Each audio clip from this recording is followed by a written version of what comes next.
Welcome back to my channel. இப்போ வந்து mushroom gravy பண்ண போகிறோம். எப்படி செய்யறதுங்கிறது பார்க்க போகிறோம். ஃபஸ்ட்டு வந்து ஆயில் ஆட் பண்ணிக்கணும். அடுத்து சோம்பு போட்டு தாளிச்சுக்கணும்.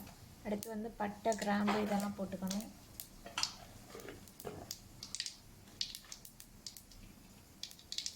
அடுத்து வந்து ஆனியன் ஆட் பண்ணிக்கணும். ஆனியன் தேவையான அளவு ஆட் பண்ணிக்கணும்.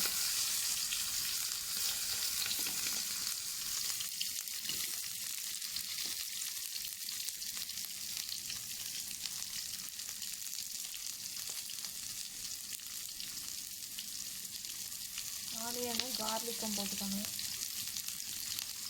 ஆனியனும் கார்லிக்கும் போட்டு நல்லா கிண்டணும்.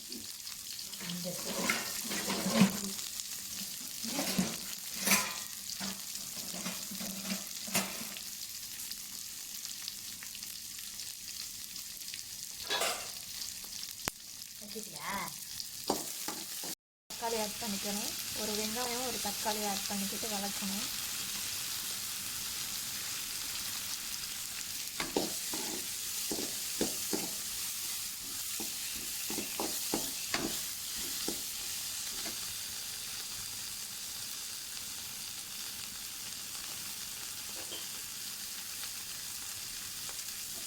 அப்புறம் உப்பு தேவையான அளவு ஆட் பண்ணிக்கணும்.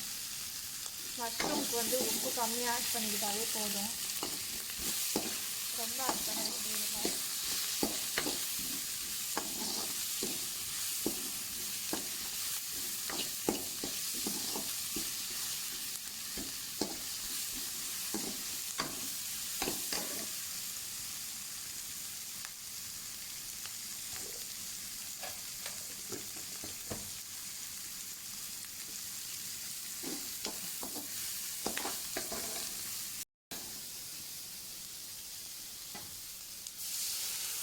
நல்லா வதக்கிக்கிட்டு தண்ணி தேவையான அளவு ஆட் பண்ணிக்கணும்.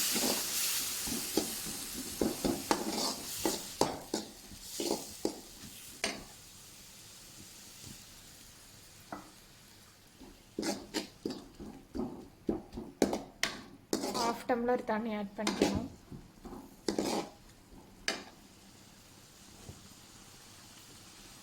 இப்போ வந்து மசாலா ஆட் பண்ணணும்.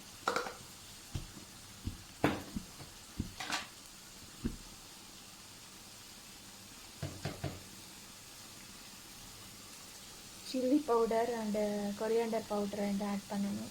சில்லி பவுடர் வந்து 1½ டேபிள் ஸ்பூன் ஆட் பண்ணிக்கணும். கொரியாண்டர் பவுடர் வந்து 2 டேபிள் ஸ்பூன் ஆட் பண்ணிக்கணும்.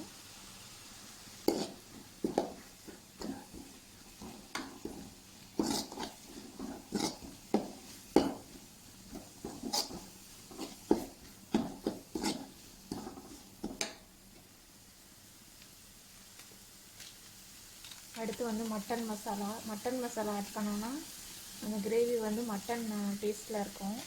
அதனால் கொஞ்சம் மட்டன் மசாலா ஆட் பண்ணோன்னா ரொம்ப நல்லாயிருக்கும். ஆட் பண்ணிக்க வேண்டியது.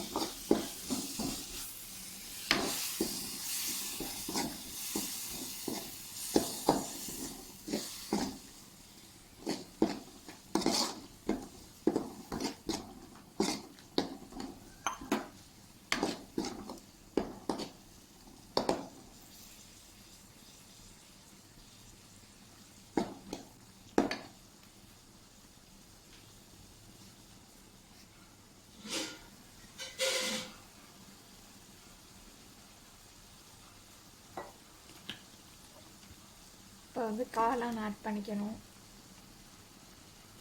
எல்லாம் வதக்கினதுக்கப்புறம் காளான் ஆட் பண்ணிக்கணும். மஷ்ரூம் ஆட் பண்ணிக்கணும்.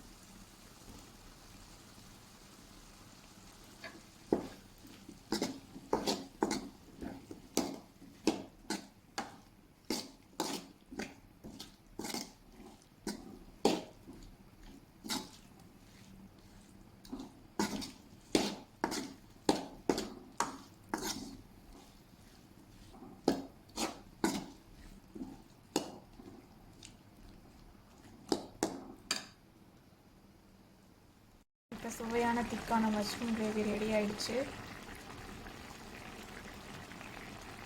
இந்த வீடியோ பிடிச்சிருந்தா லைக் பண்ணுங்கள், ஷேர் பண்ணுங்கள், சப்ஸ்கிரைப் பண்ணுங்கள்.